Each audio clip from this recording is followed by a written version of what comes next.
Right, we begin with the latest decision regarding the execution date of an East Texas man. Today, a presiding judge in Anderson County decided the court will not throw out the execution warrant for Robert Roberson. More than 20 years ago, he was sentenced for the death of his 2-year-old daughter. The state is scheduled to execute him on Thursday.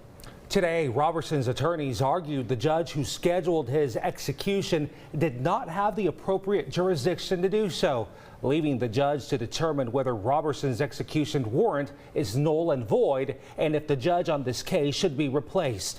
The judge determined there was not enough evidence to allow these two specific motions to pass, but Roberson's attorney says the court is ignoring the state's new junk science law, which was put in place to protect those accused in cases like this one. But I emphasize this is the first time we've been able to get into court since these issues arose about whether this was a legitimate setting of an execution date.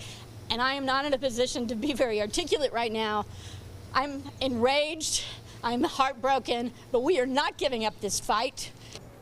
And as you can imagine, Roberson's legal team and the lawmakers supporting his cause vow they will do everything in their power to stop this execution. Yeah, KETK's Ashlyn Anderson joins us to explain the next steps planned by Roberson's defense team fewer than 48 hours before he's actually scheduled to be put to death. Ashlyn.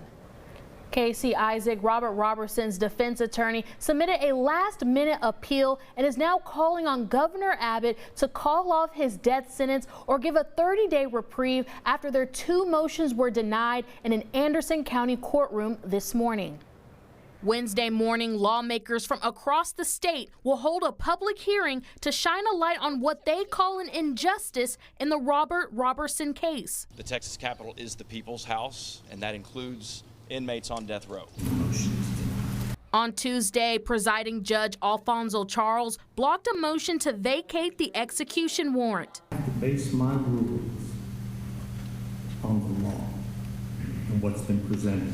Just 2 days from Roberson's execution, his defense team knows every hour is critical, so they filed a last-minute appeal citing the junk science law. The science has caught up and can explain all the internal conditions that were revealed in the hospital. Don't prove a head injury that was inflicted.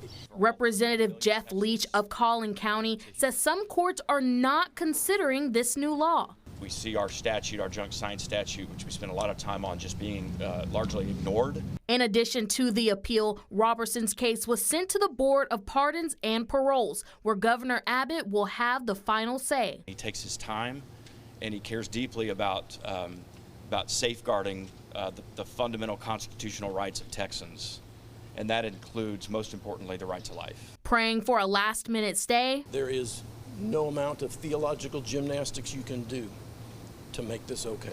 To change this course for Robert Roberson.